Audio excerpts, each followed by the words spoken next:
अब रुक करते हैं कुछ अन्य खबरों का। तो लोकसभा में अविश्वास प्रस्ताव पर जारी चर्चा का आज तीसरा और अंतिम दिन है।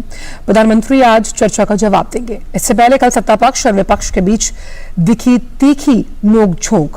राहुल गांधी ने सरकार को मणिपुर के मुद्दे पर घेरने की कोशिश की तो सरकार की ओर से केंद्रीय मंत्री स्मृति ईरानी ने जमकर पलटवार किया। भाजपा के सहयोगी दलों ने भी कांग्रेस और विपक्षी दलों को तथ्यों के आधार पर घेरा। एनडीए सरकार के खिलाफ कांग्रेस सांसद गौरव गोगोई ने 8 अगस्त को अविश्वास प्रस्ताव पेश किया था। और इसी बड़ी खबर पर अनुज यादव हमारे साथ जुड़ गए हैं। अनुज, सुप्रभात आपको।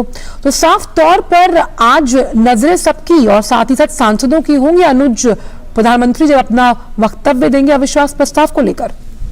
देखिए आंचल, बिल्कुल आज क्योंकि तीसरा और अंतिम दिन है अविश्वास प्रस्ताव को लेकर जो चर्चा चल रही है, और ऐसे में आज प्रधानमंत्री नरेंद्र मोदी दोपहर बाद करीब 4 से और 5 बजे के आसपास आज पूरी चर्चा का जवाब देंगे।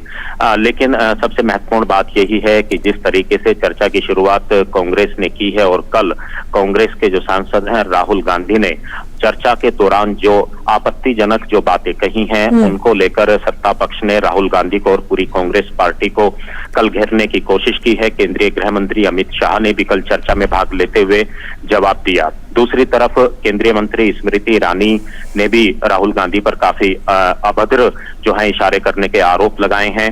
और जिस तरह की भाषा का इस्तेमाल राहुल गांधी ने किया है, इसको लेकर लोकसभा स्पीकर ने भी आपत्ति दर्ज कराई थी जब वो चर्चा में भाग ले रहे थे। तो सबसे बड़ा सवाल यही है कि मणिपुर मुद्दे को लेकर अविश्वास प्रस्ताव विपक्षी दल लेकर आए हैं जिसमें मुख्य भूमिका कांग्रेस की है, लेकिन किसी भी चर्चा में भाग लेना संसदीय परंपराओं का जिस तरीके से उल्लंघन किया गया है चर्चा के दौरान, ये एक चर्चा का विषय कल पूरी संसद के अंदर रहा। और आज अगर हम मीडिया की सुर्खियों को देखें तो वही बातें सामने आई हैं।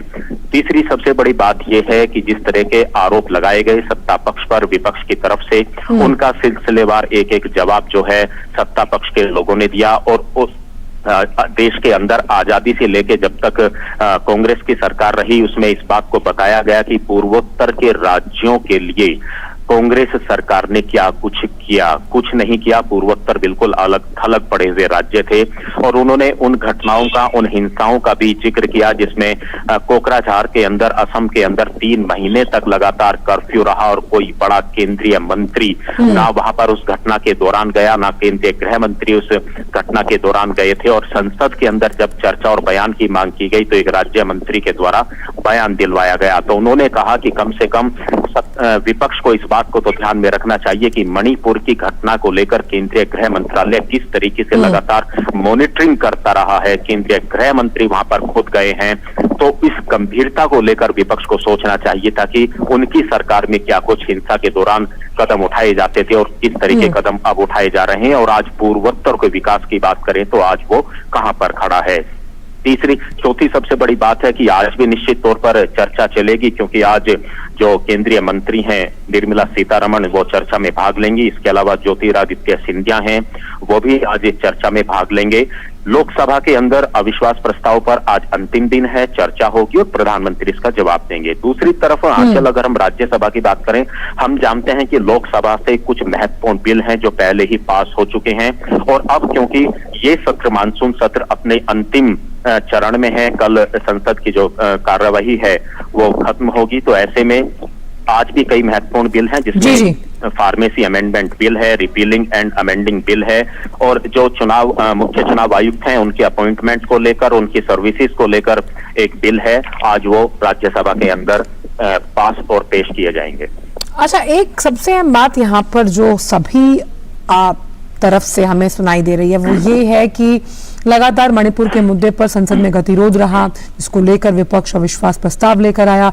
बहुत उम्मीद थी कि जिस तरह से उनके सांसद अपनी बात रखेंगे, राहुल गांधी से बहुत उम्मीद की जा रही थी, लेकिन कहीं ना कहीं जो उनका वक्तव्य था वो पटरी से उतरता हुआ दिखाई दिया। उन्होंने शुरुआत भी जिस तरह से प्रधानमंत्री को घेरने की और उसका अंत भी वक्तव्य का उसी से किया, जिसमें बहुत बार वो खुद भी नहीं समझ पाए कि आखिर वो कहना क्या चाहते थे। देखिए आंचल, बहुत सही सवाल आपने पूछा और ये ऐसा पहली बार नहीं हुआ है। चाहे हम संसद की बात करें या संसद से बाहर के बयानों की बात करें, राहुल गांधी जब भी किसी गंभीर मामले को बयान देते हैं तो वो पटरी से उतरते हुए नजर आते हैं। ऐसा आरोप कल केंद्रीय गृह मंत्री अमित शाह ने भी लगाया और उन्होंने तो यहां तक कहा कि ठीक है भाई, आप अविश्वास प्रस्ताव आप सरकार के खिलाफ लेकर आए हैं, लेकिन सरकार के खिलाफ कम से कम 2-4 ऐसे मुद्दे तो लेकर आते जो कम से कम देश की जनता के सामने आते। निश्चित तौर पर सिर्फ प्रधानमंत्री को घेरना और सिर्फ सत्ता पक्ष के ऊपर आरोप लगाना, यही क्या सिर्फ विपक्ष का मकसद है? अगर वो ऐसे मुद्दों को लेकर आते तो पता चलता कि उनके पास कुछ है, लेकिन उनके पास ऐसा कुछ नहीं था जिसमें वो सरकार को तथ्यों के आधार पर घेरने की कोशिश करें।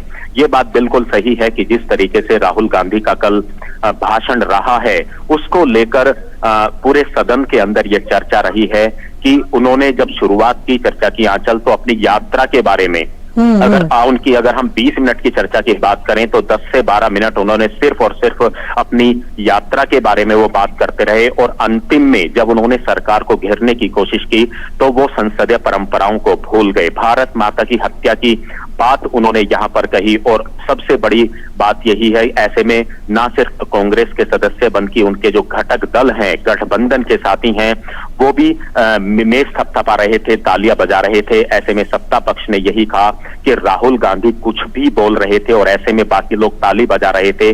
तो ये बात सामने आती है कि ये जो एक गठबंधन बना है, क्या ये मजबूरियों का गठबंधन है कि राहुल गांधी के किसी भी बयान पर ताली बजा दी जाए, जबकि उनके जो शब्द थे वो अमर्यादित शब्द थे। और सबसे बड़ी बात है, जब केंद्रीय मंत्री स्मृति ईरानी ने अपने भाषण की शुरुआत की तो ऐसे में जो उन्होंने व्यवहार किया संसद से जाते हुए, वो भी आज मीडिया की सुर्खियों में बना है। और जो उन्हें वक्त दिया गया था, अनुज, हम जानते हैं कि संसद का 1 मिनट कितना कीमती है और इस वक्त को अगर सोने की तुलना की जाए तो उसे उन्होंने मिट्टी में तब्दील किया है, जिसका जिक्र लगातार आने वाले कई सालों में किया जाएगा और ये मॉनसून सत्र कई मायनों में सभी को याद रहेगा। बहुत बहुत शुक्रिया अनुज इन तमाम जानकारियों को हमसे साझा करने के लिए।